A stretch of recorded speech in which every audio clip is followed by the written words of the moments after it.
Good afternoon, everyone. I am Piyusha Dixit, your host for today. Today we are going to begin with the first session for the project presentation, and we have our guests and judges here. And our second judge is Professor S.S. Shirgan sir. He is currently pursuing PhD from Shivaji University. He has also published paper in national and international journals, and is also working on control system.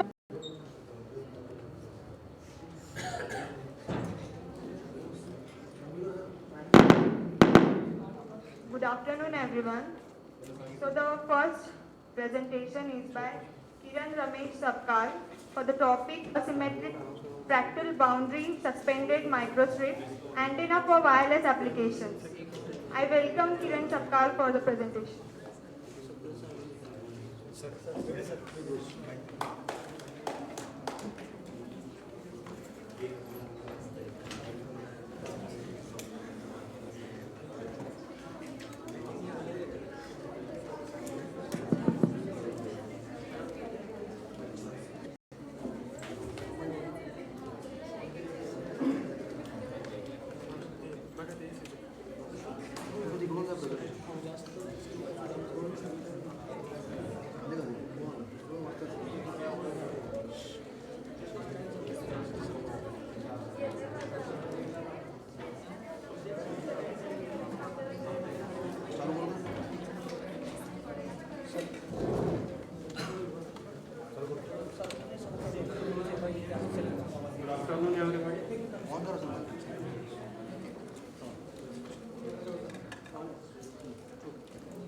Good afternoon, everyone. Good afternoon, sir.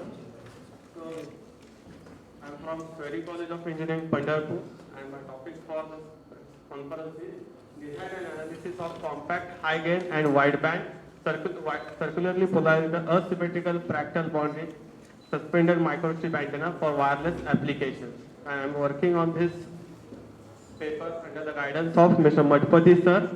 So this one is the agenda for this, that is the introduction, starting with the introduction, literature survey, then problem statement, motivations, proposed antenna design, result of proposed antenna, then comparison of different results, then facilities available, and conclusion and references. So starting with the introduction, so this one is nothing, normally a microstrip antenna. This is the simple structure of microstrip antenna. It contains a ground plane, substrate, and patch antenna.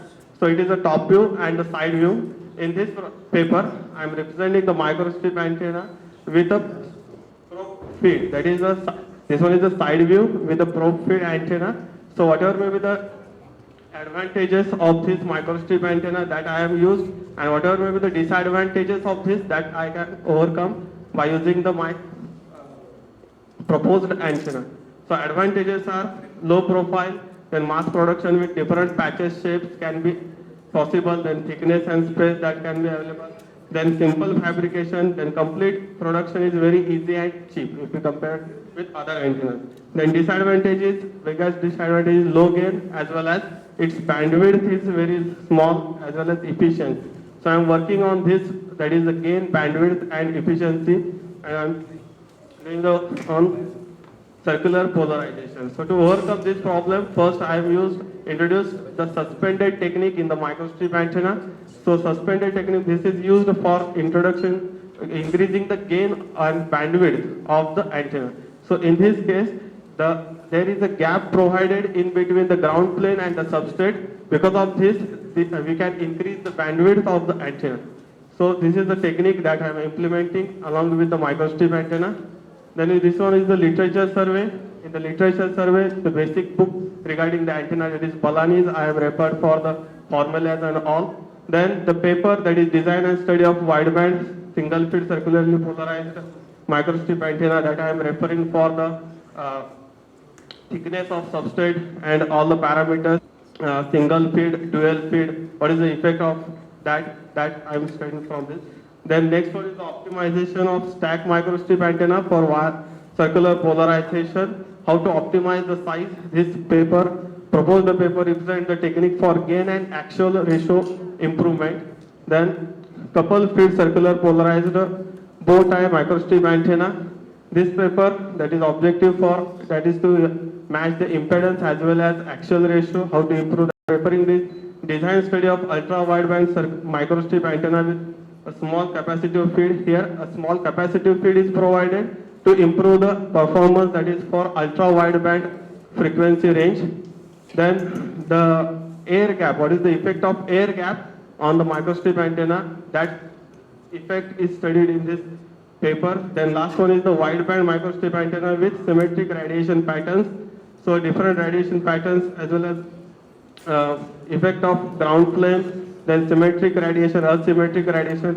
What is the effect of symmetric probe feed, asymmetric probe feed, that I have studied from this paper. Then the problem statement with this antenna is when we consider the asymmetrical fractal boundary antenna is used for circular polarization, but the problem is that it has low bandwidth at operating frequency.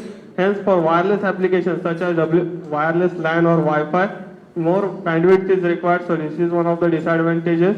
So that disadvantage I can overcome by this using the proposed antenna design. Then the work is done on the bandwidth, gain and efficiency. So basically the wide bandwidth is required in case of wireless LAN, personal communication, in mobile as well as such application we require the wide band. In circular polarization, in that the drawback of linear polarization can be overcome, that means the alignment of transmitter receiver, that we can overcome by using this circular polarization. So that is achieved. So this one is the proposed design of antenna. This one is the top view and side view. So these are the dimensions of proposed antenna. In this fractal geometry is used, in that circular cut and triangular cut geometry can be used along with the parasitic element on both the sides. These are the dimensions. This is the actual dimensions I have used in the simulation. That is the patch length is 42. These all dimensions are in mm. Then patch width again 42 mm. Substrate length 74. Substrate width 74. Circular about 1/3 of total length. Then triangular slot length is 7.4. That is again the criteria used is L/3.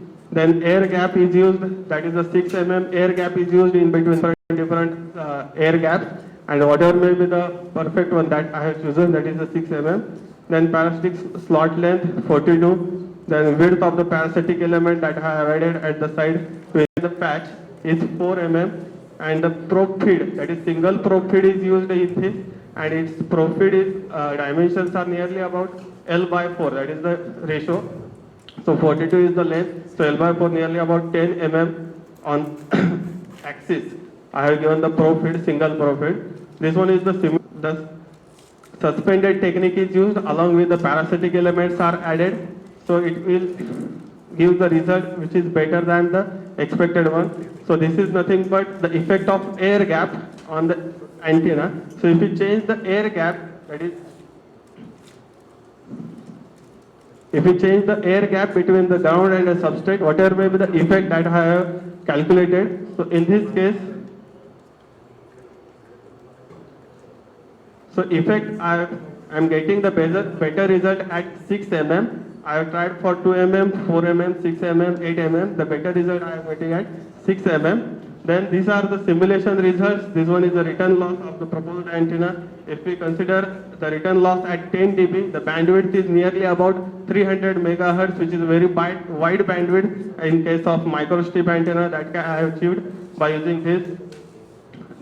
If we compare the M2 and M3, M2 is 2.31 gigahertz, M3 is 2.61. So nearly about 300 megahertz bandwidth I have. Then axial ratio bandwidth is again, it is nearly about, in case of circular polarization, that I have achieved. Then radiation pattern, this one is radiation pattern, circular radiation pattern, and the maximum gain I am getting at 7.1 dB. That is the gain improvement is there as compared to microstrip. So this one is the comparison table. In comparison, I have compared the three antennas. That is, the first one is the without suspended technique, second one is the with suspended but without parasitic element, and third one is the with suspended and with parasitic element. So if we compare the bandwidth in case of with suspended and parasitic element fractal asymmetrical triangular boundary antenna, I am getting the bandwidth near about 300 megahertz, which is very wide bandwidth, as well as gain I am getting 7.1 dB, which is also very large as compared to other two designs.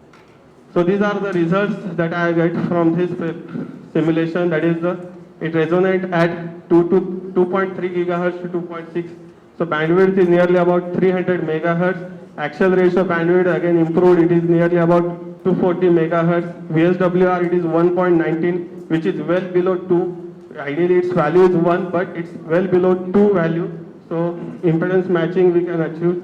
Efficiency is nearly about 60 to 80% I am getting. Then gain improved, that is 7.1 dB gain I am getting. So proposed properties and performance of design antenna are greater as compared to microstrip antenna. So these are the results I am getting. The facilities I have used, that is the simulation software, that is the HFSS 11 that I have used along with some IEEE paper simulation tools and books that is used for this. Then this is the conclusion. So conclusion we can conclude that by using this symmetry we can increase the bandwidth of the antenna along with the improvement in gain, because if we increase the bandwidth it affects the gain of the antenna, but without affecting axial ratio is also improved. So these are the results I am getting from this proposed geometry that I have simulated. These are somewhat references that I have used. That is the Balani's book, that is the basic book that I have used for the antenna design. Then these are the papers I have used for. Thank you.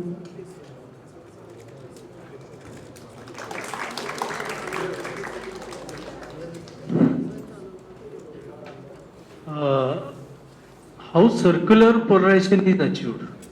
In circular polarization. By sir, using a symmetric 90 degree with two radiation patterns, you can get the circular polarization. So generated two radiation patterns. In linear we use simply patch antenna. Is any picture is there? How it is achieved?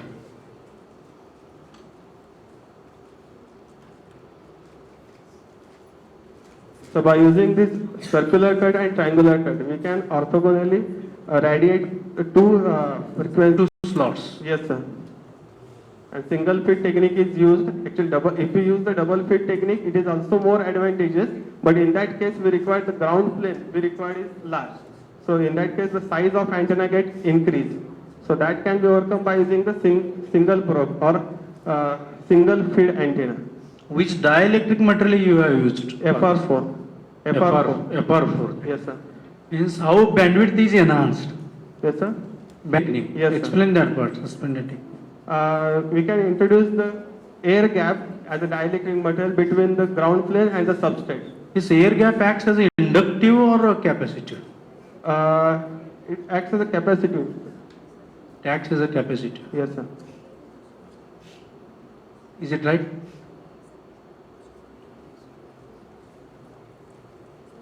Sure. Tell me the formula of that bandwidth, microstrip bandwidth. Yes, sir. Formula of bandwidth for microstrip antenna. Formula. Formula. From radiation pattern? Or? Yeah, bandwidth formula. So we get, if we plot the radiation pattern of return loss, we measure at You have done the analysis, no? Yes, sir. Before doing, for the analysis, first you use the mathematical expressions. Yes, sir. Mathematical expressions. Yes, sir. Mathematical expressions. What is the formula of that bandwidth? Mathematical equations I have not. Are you doing this as just like a trial and error based method? Because No, in sir, the FHSS, basic patch antenna I have designed by using the mathematical calculation.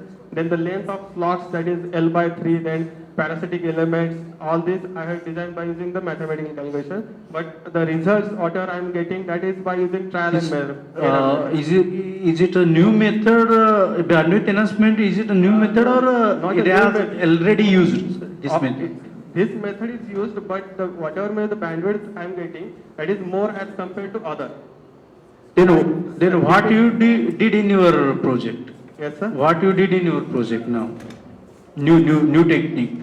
That is, I have merged 2-3 techniques, that is the suspended technique, then parasitic element, truncated corners, fractal geometry. All this technique I have merged together and formed a new antenna. Means you combined two or Yes, three sir, different papers. techniques. 3 techniques. Yes, sir. Because if we increase the bandwidth, it affects the gain, it lowers the gain. But in this case, the gain is also maintained, which is very good, that is 7.1 dB, along with the bandwidth. What is the resonance frequency? 2.4 or 2.5 I am getting, 2.5 gigahertz. Perfect 2.5 gigahertz? 2.54. That's 2.54 gigahertz. Yes, sir. 300 megahertz bandwidth. Yes, sir.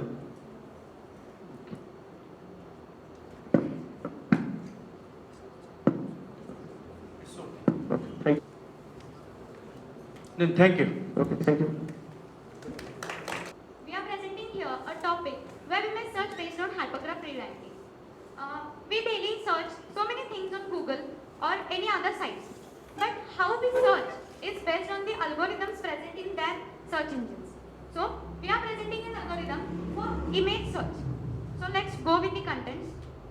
The contents are abstract, introduction, literature survey, related work, our proposed system, proposed methodology, as well as conclusion.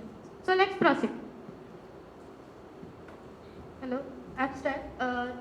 Nowadays we are using many of the online images, but when we use the online images, there are nothing but the very noisy images. We cannot get the appropriate images online. There are images which are retrieved on the basis of predefined attributes, which are defined already defined. Image re-rank. When we search any image on the basis of text-based search or image-based search, when we use the text query, we cannot get the appropriate or relevant images. We get the many more and irrelevant images. The image-based search is on the basis of hypergraph method. Introduction. In image re-ranking, it is a significant issue. We use the text-based image search. In that, we use a text-based query. On that text-based query, we cannot define a very particular image in a text form. So we get the very relevant images. So in visual re-ranking, used in the text-based search result, the visual similarities are taken to refine or retrieve the images. Literature survey. In this there are three existing methods: clustering based, classification based, and graph based. In clustering based, we are refining or retrieving the images on the visual closeness. In classification based, it is a binary classification which is used as zeros and ones. It fails to relevance feedback. Relevance feedback is nothing but when we initially retrieve the images, on the basis of that retrieved images, again we take the relevant images and again re-rank the images. In graph based, it is a collection of nodes and edges. Nodes are nothing but the images, and edges are the relationship between the two or more images. On the basis of that edges, we take the more relevant images and give as the output. Now we are going to see about the related works. As the three of us had work on the related works, there are mainly three types of related works. We have gone through the methods. Now the first is prototype-based image search re-ranking. In this method, first we have assumed that there are the n number of images which are initially ranked, initially listed, but the images show a relevant, they show something similarities between the images. After that, we are using a prototype to visualize and represent the image, and that is metadata. This metadata is very helpful for rearrangement of the images, and that is very useful to reorder the image. This is the methodology of this prototype-based image search re-ranking. Here we can see that if you fire a Fury cat using a text-based search, here we can see at the first we can see that the 5 images that are not listed in a proper and re-ranked order. Then by using a prototype-based meta re-ranker, by applying the meta re-ranker on that, Even it is means we can use by learning that we use it offline. By using we learn that, and after that we apply a metadata design and we get the appropriate result. We can see here that the third image over there is present here at the bottom set, because that image is not relevant to the query cat. This is the second method, harvesting image database from the web. In this method mainly consists of the three parameters, that is the data type, metadata, visual features, and the text.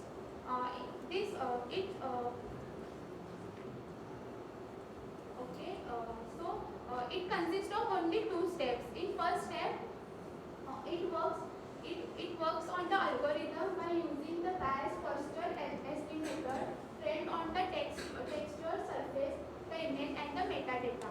First, this algorithm is used. After that, after using this algorithm, the second step is it is reranked again.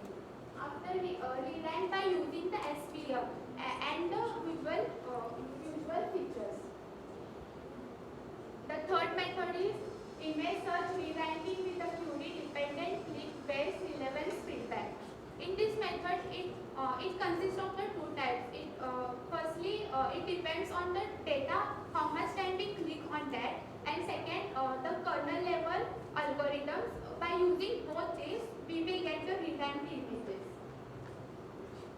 So this is the methodology of this technique. Firstly, initially the images are listed. After that, when we apply by using the algorithms and on-click methods, the positive result as well as the negative result. In negative result, the irrelevant images are stored, means they are stored, and in positive, the relevant images are contained.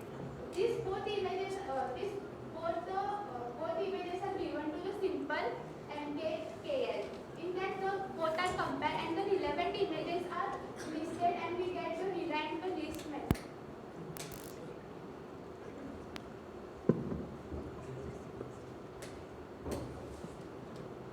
So, in this paper, we are going to use the image-based search on the basis of hypergraph ranking. When we want to download an image like a sofa or any chair, based on we want to that chair of particular texture. We cannot define it in the text. We cannot define it in text. So we have to use the image search directly. In that we give a particular image, and a user can say that I want images like that of that texture. So we can use the image-based objective. In that, the main objective of this paper is to retrieve the particular or relevant and appropriate images, and nothing but the irrelevant images. Proposed system. In this system, first we give the image as an input to the search engine, and in search engine contains the SPM. SPM is nothing but the support vector machine.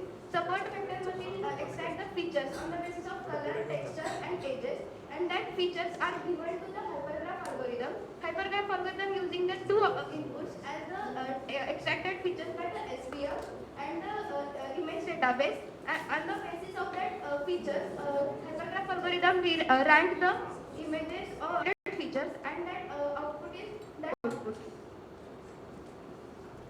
Overall architecture of our system. But how the system with two main conditions, that is predefined attributes is based on the predefined attributes, and the predefined attributes are going to help us. The predefined is going to be stored as a textual information. But how can we find a particular user query created the keywords that are some of the examples? Here is an eye and ear. So these are the attributes that are defining the predefined attributes as beak, wing, feather. The third image is going to give us regular user wants to search something like image of a baby using the predefined attributes as if going to have a head, and it is not a toy. So that and irrelevant data will be removed. Hypergraph learning method is nothing to model. We are going to do is stored to 0. It seems little bit confusing, but let's hypergraph with its incident matrix. E2 is going to connect x7, x6, x5 and x4. So at the time of x4, E2, the value of x4 and E2 is set to 1. Again, value of x5 and E2 is set to 1. x6 and E2 is set to 1. That means edge E1 is not connecting x6. So the value of x6 is stored to 0. So that we can conclude that a particular edge, if it is containing a particular vertex, then it is set to 1. And how can we find the top ranked images? If consider there are so many edges that are containing a particular vertex, that means it is more similar and it has to be at the top ranking level. So we can fetch the top ranked images by using where are the most of the ones in the matrix. So that particular vertex is going to be top ranked and the vertex which is having the low ones is going to be at the lower rank. Here we come to the conclusion of our paper. By using the hypergraph, it is very useful for means it becomes the user experience user friendly. By using hypergraph, we are model the relationship between the low level visual features and as well as the semantic attributes.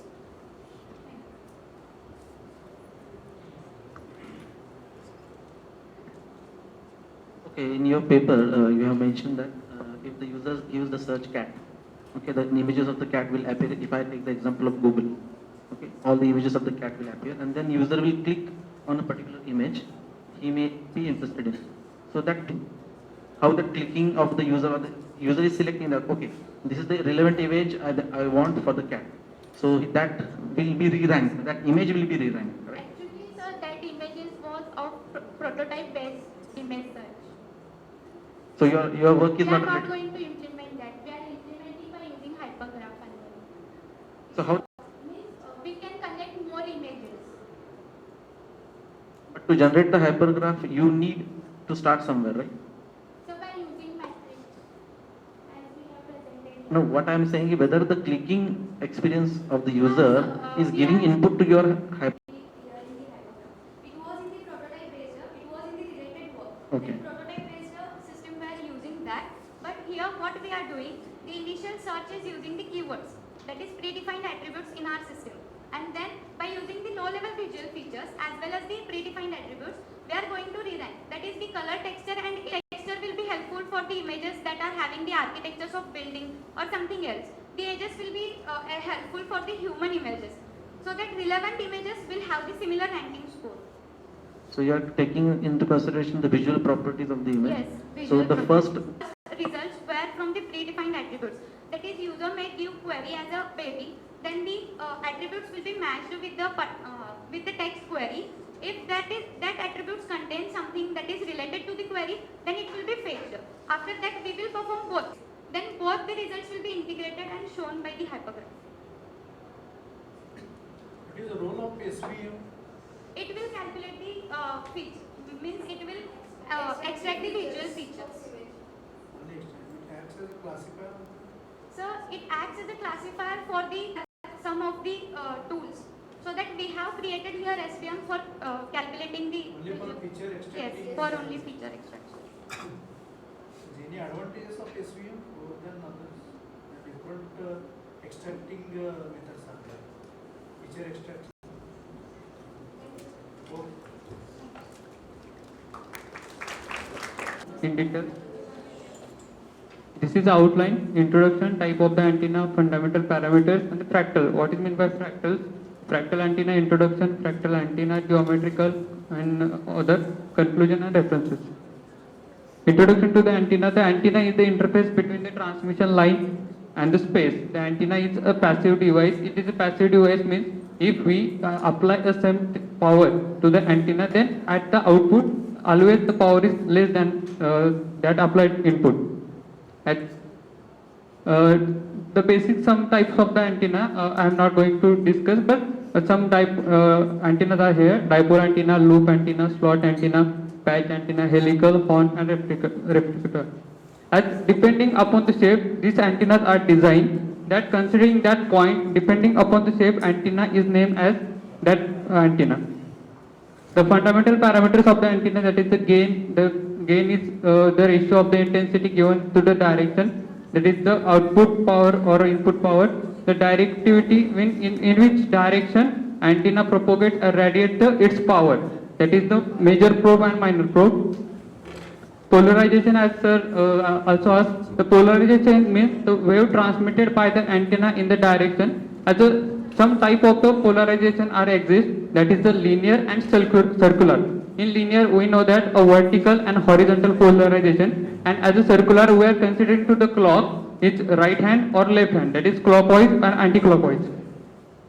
These some images are showed. That is the vertical polarization, horizontal polarization. Right hand means circular and left hand circular polarization.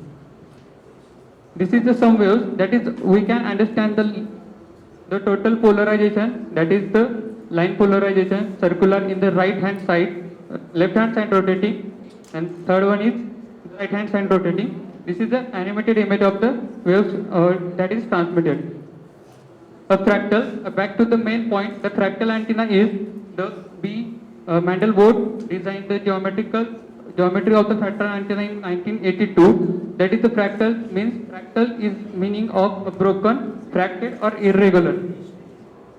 The fractal antenna introduction, the fractal means broken element. A family of the concept of the shape is something is symmetrical and also a symmetrical dimension.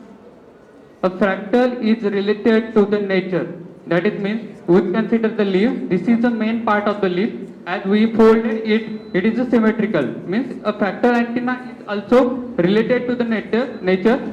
Your mind or you can design any type of the antenna as related to your idea. That is some trees. Tree is the best example for the fractal antenna. A fractal antenna suggests some attractive, that is the size is very compact, that is we design a 5 centimeter by 5 centimeter antenna. As I am happy to tell that ISRO nowadays ISRO launched 104 satellites, and in that satellite some satellites are the CubeSat, and that CubeSat in many applications the fractal antenna is used. This is some more the iteration, means we are taking a main frame, that is my friend discussed microstrip antenna, that is a patch. On that patch you have to take one design, and as per your requirement, as per your requirement of the frequency, you have to cut that part. That is that type is called as the iteration. That is the more the iteration, more the effective length and more the frequency. These are the some type, that is Koch factor, Sierpinski, Koch and Iceland factor. A contour set means we are taking one line and consider a letter H. So you can take a letter H, and after that symmetrical to that letter H, there are the 4 types. Then you get 16. Then you also use a small h. That is the fractal antenna designation contour set. This is the first iteration, second iteration. We are taking the one triangle and they are taking by formula, that is the middle point of the triangle, and this white space is cut with the help of the software. And then the blue dot is a blue area is that is the radiation pattern which is going to radiate. This is the third iteration, Sierpinski fractal. This is Koch Iceland factor in third iteration. In fractal loop, the loop antenna is used as a fractal. The small loop is used, that is the low input in resistance and mismatch to the transmission line. So this Koch loop is used to radiate more frequency. This is Sierpinski. This is the as H factor is defined, that is a fractal antenna array. These are the some examples that how we at the stage 0 we are taking one triangle, stage 1 we are cutting one triangle, at second stage we are cutting 3 triangles. These are the some examples of fractal antenna. These are the designs. As a formula we are going to take a width for F0 is the frequency. As you require the frequency 2.5 gigahertz, then you are taking the frequency 2.5, so you require, that is W is equal to C divided by 2F0, and ER, what I mean by ER, the dielectric constant of that material. I am going to use a dielectric material FR4, which is having the dielectric constant 4.4. as per that formula, I am going to design the width of that antenna. And after, we have to take a symmetrical design or asymmetrical design. That is the effective. These are the some formulas. We are considering the delta L, that is length expansion, for the taking as a tolerance plus or minus. And these are the commonly all the type of the antennas, that is fractal antennas. Software used, that is HFSS, IE3D, CST. I am going to use HFSS. Nowadays I am working on that. Just I had not got a result of that dimension or design. Advantages are compact size, low profile, comfortable and multi-band. That is, I am happy to tell that any type of the geometry or maximally symmetrical or considerable to all type of the frequencies. As a conclusion, an overview of the fractal antenna was presented. Small size, low profile, low weight. That's why ISRO also used that type of the antenna. And it is an earlier stage in the development that you have very scope to innovate the various type of the antenna in the future. These are the references I use for, and I am going to use more references. This is my primary stage to design the fractal antenna. Thank you. You have designed this fractal antenna? No, sir. I am just working on one design. I am pursuing MTech at Patu, just working on that project. Means you have performed some experiments on No, just I just learning software and trying to design. Where exactly the fractures has to be done? Either at the ground plane or at the conducting side? At a patch, at conducting side, patch. Means, as Kiran said about the fractal antenna, this is conductive material, that is a patch on that substrate. On that patch, we have to design that fractal. The ground plane will be as it is. You are not going to modify the ground plane. As defining ground plane is used to apply the radiation or input, that is the coaxial feeding or line feeding, as per requirement. What kind of feeding you are going to use? Line feeding. And I also trying to apply coaxial feeding. Just for that coaxial feeding, we have to some calculation to at which point we have to apply the coaxial feeding. I am going to study Will that. it be a resonant antenna or broadband antenna? Broadband antenna. Broadband antenna. Yes. Then what will be the bandwidth of the antenna?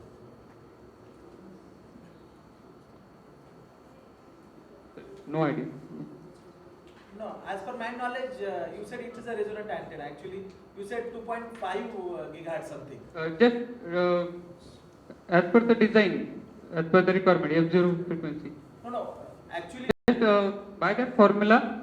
no. Formula you can modify. Actually, you are designing for particular frequency. Yes. And based on that frequency, you get the width and the length of the antenna. Correct, sir. So what is the factor by which you have decided the frequency should be 2.5 gigahertz? As per my requirement, just I take an example. What is the requirement at 2.5 gigahertz? And do you know 2.5 is it a license band or unlicensed band? I think license band. Then how you can have you got certain permission there? No, just for example, I am taking 2.5. I am working on that. it is ISM band. 2.2. 2.45. You should have used as 2.45 gigahertz instead of 2.5 gigahertz. Okay, sir. Because that 50 megahertz also makes certain difference.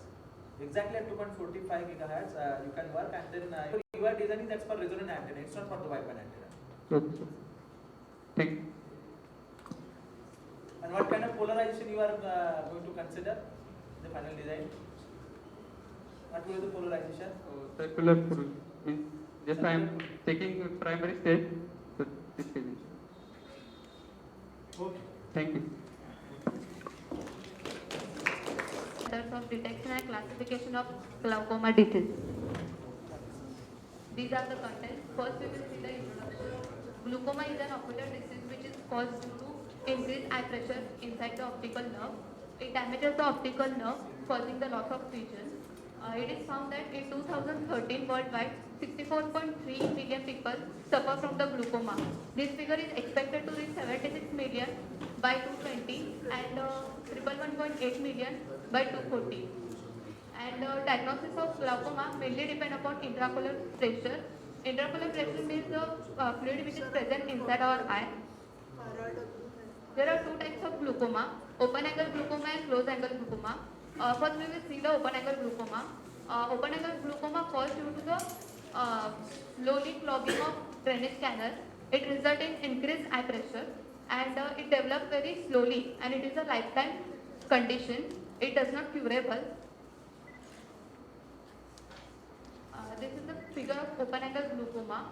Here there is a it is called as open angle because the angle between the iris and cornea it is open glaucoma.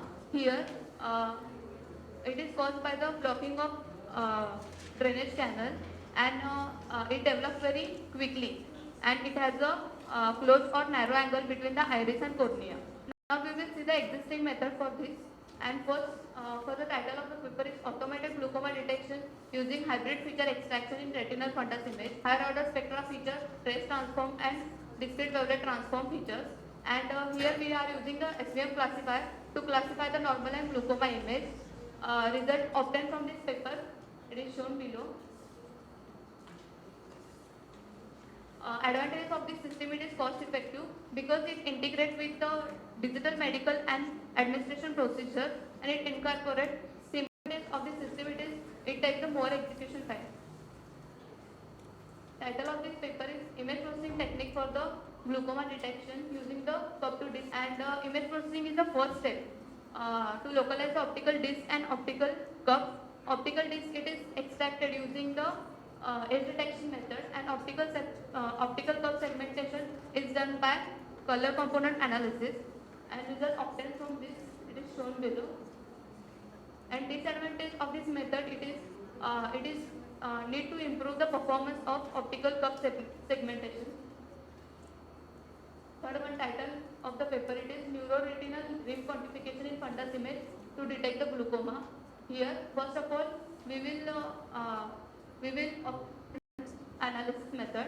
Here the advantages of this paper it is these features are clinically significant. In this paper we focus on the how much neuroretinal rim tissues are present. Here by considering the disc size we can adjust the neuroretinal rim thickness. Fourth title of the paper it is Classification of Glaucoma using Wavelet Based Energy Features. Here we are extracting wavelet based energy features from the Daubechies simulate and Daubechies simulate wavelet. And here classifier we are using probabilistic neural network and result obtained from this advantages it is this the result which is obtained by discrete wavelet transform. It gives the maximum accuracy. It is rapid and easy to operate. First of all, we will load the RGB and gray image, apply the two-dimensional empirical wavelet transform to decompose that image.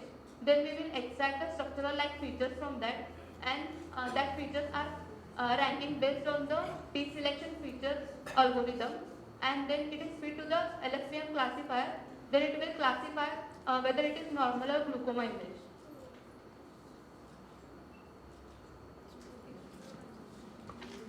Now conclusion of my project based on the empirical wavelet transform, and here structural features can be extracted with higher T value. Therefore, in my proposed methodology, I will be increasing the classification accuracy by extracting more number of features. These are the references. Can you go to the previous slide? Yes. The flow chart. Yes. So, what do you expect in the normalization? Like, how would you carry out the normalization? Normalization, as if I am expecting that we will get the unit gain here. How we carry out the normalization process?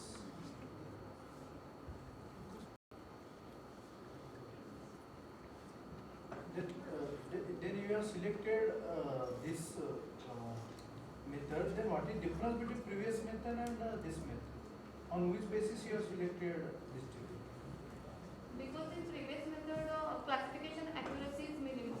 I have to improve that classification accuracy by extracting more number of features and by using the high data set.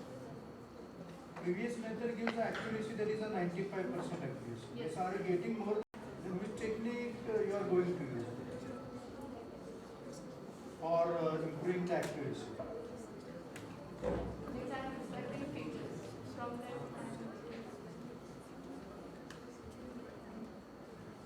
How many pictures you are extracting? I am expecting 21 features. Then in previous methods, In previous method, only 6 features have been extracted. only 6 features. by increasing the feature extractions, then accuracy.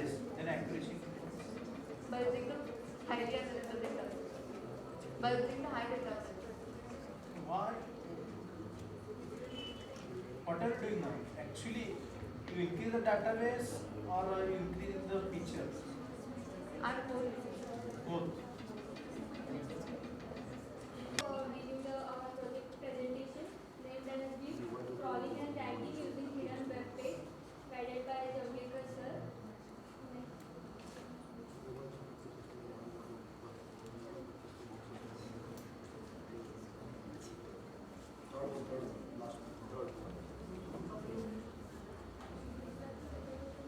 Today's agenda is abstract introduction of existing system, proposed system architecture, and the conclusion. Abstract. Moving on to the abstract part.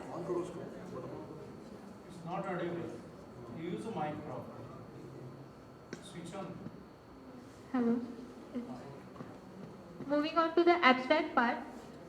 Internet, let me tell you, internet is a collection of billions of web pages containing terabytes of information. You can imagine the size of information which internet is having, terabyte of information. So the size and the collecting of the information, it is very challenging part actually.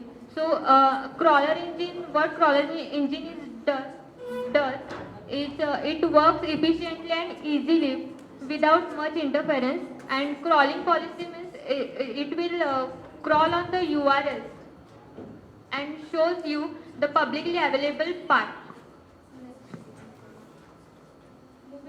Coming to the introduction part, let me tell you crawling and web crawling, they are something different. Web crawler is a system that will go around the over internet and collect the data and retrieve it. Storing also done, and the process of crawling is gathering of the web pages. After that, what search engine do, it can retrieve those